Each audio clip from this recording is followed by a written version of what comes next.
Palaban na umalma si Chloe San Jose sa mga netizens na kung saan ay binabatikos ito. Katulad na lamang nang may nagkomento na sinabing may magandang relasyon umano ang pamilya Yulo nang hindi pa nagkakakilala si Carlos Yulo at Chloe. Inihaluntulad pa ng netizen si Chloe sa isang demonyo dahil sa umano'y ginawang pagsira ni Chloe sa pamilya ni Carlos. Pagpapatuloy ng netizen kahit siya umano bilang ina kung katulad ni Chloe San Jose ang magiging karelasyon ng kanyang anak ay hindi rin umano siya papayag. Dahil anya, lahat ng ina umano ay gustong mapabuti ang kanilang anak. Hindi daw nito gugustuhin na malagay sa kahihiyan ang kanyang anak kung sakali man. Dahil ang katulad umano ni Chloe ay parang ginagawang pulutan na umano ng mga kalalakihan. Agad namang sumagot dito si Chloe at sinabing sana hindi umano maranasan ng anak nagkomento na masabihan ng mga katulad ng sinabi nito sa kanya. Dagdag pa ni Chloe, talagang ginamit pa daw ng netizen ang Diyos para lang ma-justify ang kanyang mga sinabi. The family of Yulo used to be very sweet, expressive, and caring to each other.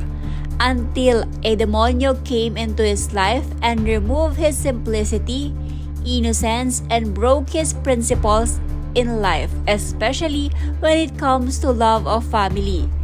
Kahit ako na nanay, ganyan ang dating ni Chloe with her pokpok body language, I wouldn't agree with my son to have a girlfriend like her.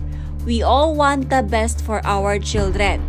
We as mothers could see if they're right for our children or not. We have it as mother's instincts. I don't want to put my son on shame having a pulutan to boys and too generous sa body in exchange for money. So sad that God let these things happen.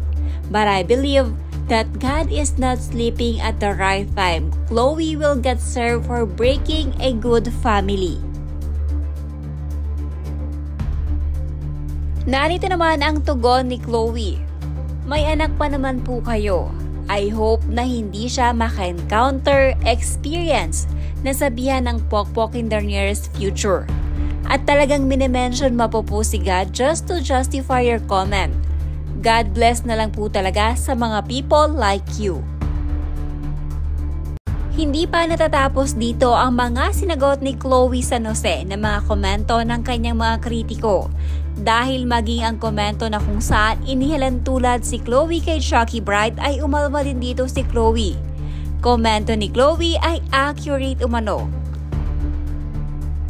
Proud din si Chloe na sagutin ng isang netizen na kung saan sinabi nitong retokada umano siya. Ayon sa komento, yan, ubusin mo milyon ni Kaloy, retokada ka naman lahat, mukha ka pa din bakla. Sa sunod ugali mo, iparatoke mo. At walang respeto, walang galang sa magulang gold digger. Sagot naman ni Chloe San Jose, sorry to say I'm not retokada at all. On my way though to get enhancement. Stay tuned. Minsan, hindi sa magulang ang problema. Kahit palakihin ang mga anak natin ng good values, kadalasan nagbabago ang values at behavior dahil sa mga nakakasalamuha. Pwedeng good or bad influencer sa mga anak natin. Kaya magtataka ka na lang isang araw na di ka na irerespeto ng mga anak natin pag hindi mabuting impluensya ang nakakasalamuha nila. Pag nasa tamang isip na sila, sila din ang makakapagdesisyon kung gusto nila o hindi ang maimpluwensyahan ng ibang tao. Okay lang maimpluwensyahan basta alam nilang tama. Sa huli mga anak pa rin natin ang makakapagdesisyon sa pagpipili kung tama o mali.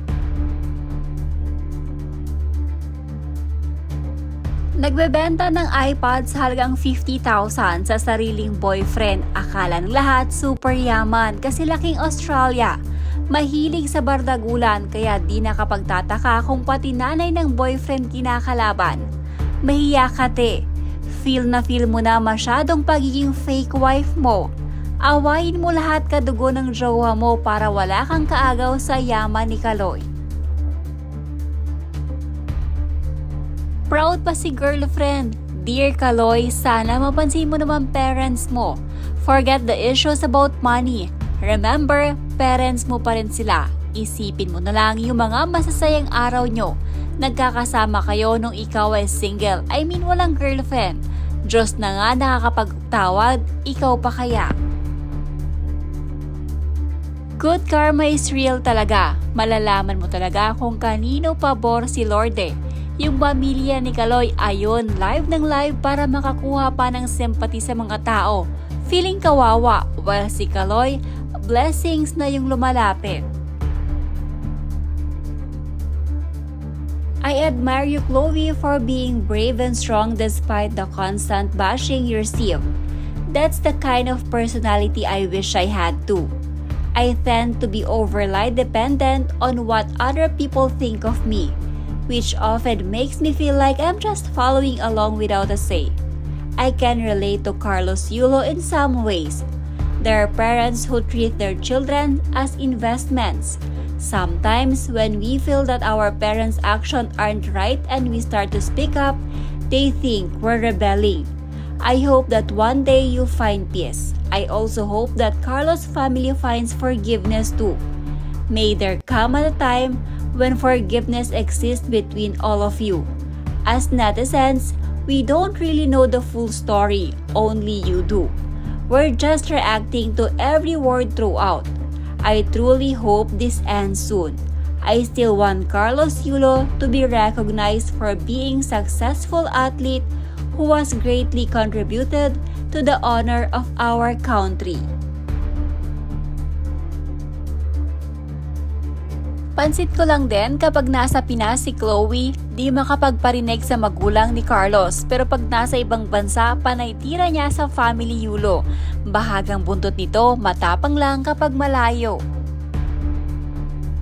Good, you'll benefit from it. Enjoy it while it lasts. Now you can have your teeth properly aligned. You can't just give up on someone. Because the situation's not ideal, great relationships aren't great because they have no problems. They're great because both people care enough about the other person to find a way to make it work. Being in a relationship is not easy. They have their ups and downs. There are times that you will fight and have few misunderstandings. Couples have to go through the good times and the bad times for their relationship to grow. But despite all of it, they will always find a way to make it work and won't leave each other.